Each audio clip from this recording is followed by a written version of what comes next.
नमस्कार, स्वागत है आपका अपने चैनल सक्सेस जंक्शन एक कदम सफलता की ओर में। और हम लेकर के आ गए आपके लिए प्रतियोगिता दर्पण, जो मई माह की नई प्रतियोगिता दर्पण आई है 2021 की, उसका सार संग्रह लेकर के आ गए हैं। और सार संग्रह में भी हम आज आपके लिए लेकर के आए हैं भारतीय इतिहास एवं संस्कृति।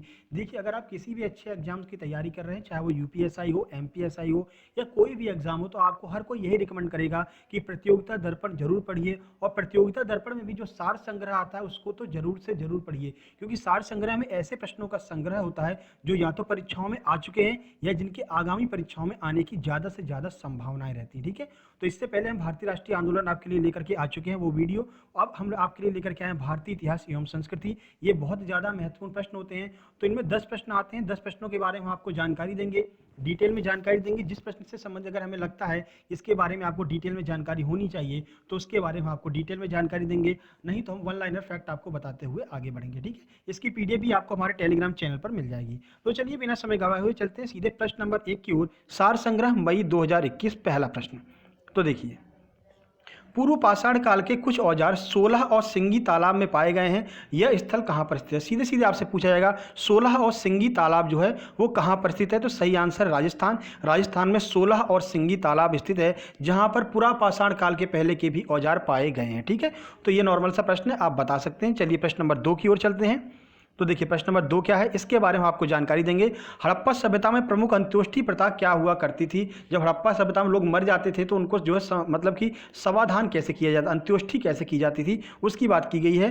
तो ऑप्शन तो खैर इसमें है ही नहीं, तो इसका सही आंसर है मृतिका पात्र के साथ में शरीर का विस्तारित समाधान। अब ये क्या होता है इसके बारे में भी हम आपको बताएंगे। पहले आपको बता दें, हड़प्पा सभ्यता में 3 प्रकार की जो है अंत्योष्टि प्रथा प्रचलित थी। पहली थी पूर्ण समाधिकरण, दूसरी थी आंशिक समाधिकरण और तीसरी थी दाह संस्कार। दाह संस्कार में पूरा दाह संस्कार मतलब अग्नि के हवाले कर दिया जाता था। आंशिक समाधिकरण में उसको जंगल में फेंक दिया जाता था। फिर जब पशु पक्षी उसके मांस वगैरह को खा लेते थे तो जो हड्डियां बची रह जाती थी उन हड्डियों को ला करके नदी में विसर्जित कर दिया जाता था। इसे आंशिक समाधिकरण कहते हैं। पूर्ण समाधिकरण क्या हुआ करता था, तो जिसके बारे में यहाँ पर बात की जा रही है, तो पूर्ण समाधिकरण में गड्ढा खोद करके उस व्यक्ति को दफना दिया जाता था और साथ में जो है एक मृतिका पात्र यानी मिट्टी का बना हुआ कोई घड़ा हो गया या कोई सामान हो गया, उसको साथ में ही रख दिया जाता था। इसी को कहते थे मृतिका पात्र के साथ शरीर का विस्तारित समाधान। तो तीनों आपको याद रखना है। 3 प्रकार की जो है अंत्योष्टि प्रथा प्रचलित थी, पूर्ण समाधिकरण, आंशिक समाधिकरण और दाह संस्कार। ठीक है, तीनों हमने आपको समझा दी। चलिए आगे बढ़ते हैं, प्रश्न नंबर 3 की ओर चलते हैं। तो देखिए, प्रश्न नंबर 3 आपके सामने आ रहा है, आइए देखते हैं। तो देखिए, प्रश्न नंबर 3, वैदिक काल में सोमपेन का संबंध किस वैदिक यश से था? यानी सोमपेन का यूज कहां पर किया जाता था? सही आंसर है अग्नि अष्टोम। अब ये अग्नि अष्टोम क्या हुआ करता था, तो अग्नि अष्टोम एक प्रकार का यज्ञ हुआ करता था जो है ज्योति अष्टोम यज्ञ का परिवर्तित रूप था। यानी कि पहले इसे ज्योति अष्टोम यज्ञ कहते थे और लोग यज्ञ किस लिए करवाते थे, तो यश प्राप्ति के लिए यज्ञ करवाते थे। ठीक है, तो ये जो है एक वैदिक प्रथा थी अग्नि अष्टोम यज्ञ, और उसमें ही जो है सोमपेन का प्रयोग किया जाता था। सोमपेन एक प्रकार की जो है वस्तु हुआ करती थी, या फिर जैसे अपन आजकल जौ वगैरह डालते हैं यज्ञ में, उसमें जो है सोमपेन एक ऐसी वस्तु हुआ करती थी जिसे यज्ञ वगैरह में डाला जाता था। ठीक है, और इस यज्ञ को कराने का यानी अग्नि अष्टोम यज्ञ को कराने का अधिकार सिर्फ और सिर्फ अग्निहोत्री ब्राह्मण को ही था। तो आपको सामने लिख लेना है, अग्निहोत्री ब्राह्मण को ही यह अधिकार था अग्नि अष्टोम यज्ञ कराने का। उसी के नाम पर इस यज्ञ का नाम बदल करके अग्नि अष्टोम कर दिया गया। पहले इस यज्ञ का क्या नाम था, तो ज्योति अष्टोम पहले इस यज्ञ का नाम हुआ करता था। चलिए प्रश्न नंबर 4 की ओर चलते हैं। देखिए, प्रश्न नंबर 4 है, छांदोग्य उपनिषद का संबंध जिस वेद की शाखा से है वो कौन सा वेद है? सही आंसर इसका सामवेद। सामवेद से संबंध है छांदोग्य उपनिषद का। वेदों का सिंपलीकरण करने के लिए उपनिषद बनाए जाते थे, तो छांदोग्य उपनिषद का संबंध सामवेद से। चलिए सामवेद के बारे में आपको बता देते हैं। तो सामवेद एक प्रकार का सबसे छोटा वेद है और इसमें जो है गीत प्रधान वेद है, यानी कि सारी चीजें इसमें गीत के माध्यम से बताई गई हैं। ठीक है, और संगीत शास्त्र का जो जनक है वो भी आपके सामवेद को ही कहा जाता है। इसमें कुल 1824 श्लोक हैं, जिनमें से 75 श्लोकों को छोड़ करके बाकी के सभी जो श्लोक हैं वो सभी के सभी श्लोक ऋग्वेद के ही हैं। ठीक है, बस इन्हें क्या कर दिया है, तो गाने के रूप में इनको कन्वर्ट कर दिया गया है, इसीलिए इसे संगीत शास्त्र का जनक भी कहा जाता है। ठीक है, और इसमें जो है विभिन्न प्रकार के देवों का वर्णन किया गया है, जैसे कि आपके सविता हो गई, अग्नि हो गए और इंद्रदेव हो गए। इन सभी का वर्णन जो है आपको सामवेद में देखने को मिलता है। ठीक है, चलिए प्रश्न नंबर 5 की ओर चलते हैं। तो प्रश्न नंबर 5 है, अविवाहित लड़की के पुत्र के लिए स्मृति साहित्य में प्राप्त अभिधान क्या है? तो अभिधान का मतलब यह है कि कोई अविवाहित जो लड़की हुआ करती थी, अगर उसके पुत्र हो जाया करता था तो उसके पुत्र को क्या कहा जाता था? सीधे सीधे यह आपसे पूछा जा रहा है। तो सही आंसर है कानीन कहा जाता था उस पुत्र को जो कि बिना मतलब अविवाहित लड़की के पुत्र हुआ करता था, तो स्मृति साहित्य में उसे कानीन कहा जाता था। सिंपल सा प्रश्न है, आपको याद रखना है।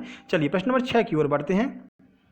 जिन प्रश्नों के बारे में हमें लगेगा कि आपको जानकारी देना डिटेल में जरूरी है, हम उसकी जानकारी आपको जरूर देंगे। देखिए, संगम युग में कन्नगी पूजा का प्रचलन था। कन्नगी किसकी आराध्य देवी थी? तो सतीत्व की जो है कन्नगी देवी हुआ करती थी। सतीत्व का मतलब यह है कि जब किसी महिला का पति जो है मर जाता था या फिर मृत्यु हो जाती थी तो उसके साथ में जो है महिला भी समाधि ले लिया करती थी, अग्नि समाधि ले लिया करती थी, उसे ही सतीत्व कहा जाता था। और सतीत्व की देवी कौन है? तो कन्नगी देवी जो हुआ करती थी वो सतीत्व की देवी हुआ करती थी। ठीक है, चलिए आगे बढ़ते हैं, प्रश्न नंबर 7 की ओर चलते हैं।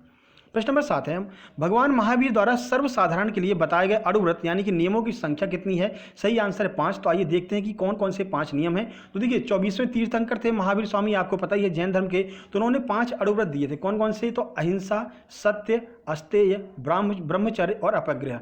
अहिंसा का मतलब है कि आपको हिंसा नहीं करना, मारपीट नहीं करनी है, हमेशा सत्य बोलना है। अस्तेय का मतलब है चोरी कभी भी नहीं करनी है। ब्रह्मचर्य का मतलब आप जानते हैं ब्रह्मचर्य को धारण करके रखना है। और अपरिग्रह का मतलब है कि कोई घर वगैरह नहीं बनाना है। ये 5 उन्होंने अणुव्रत दिए थे। किसने? 24वें तीर्थंकर भगवान महावीर स्वामी ने। ठीक है, चलिए आगे बढ़ते हैं, अगले प्रश्न की ओर चलते हैं। तो प्रश्न नंबर 8 है, सल्तनत काल में हुक्म ए मुसाहिदा क्या हुआ करता था? तो सिंपल सा इसका आंसर निरीक्षण का एक नियम हुआ करता था, हुक्म ए मुसाहिदा। यानी कि जैसे कि कहीं पर जैसे अनाज वगैरह हुआ है, ठीक है, तो उसका निरीक्षण करने के लिए जो अधिकारी जाते थे तो उस प्रक्रिया को, उस क्रिया को हुक्म ए मुसाहिदा कहा जाता था। सल्तनत काल की यहाँ पर बात हो रही है, तो आपको याद रखना है हुक्म ए मुसाहिदा से अर्थ है निरीक्षण का एक नियम हुआ करता था।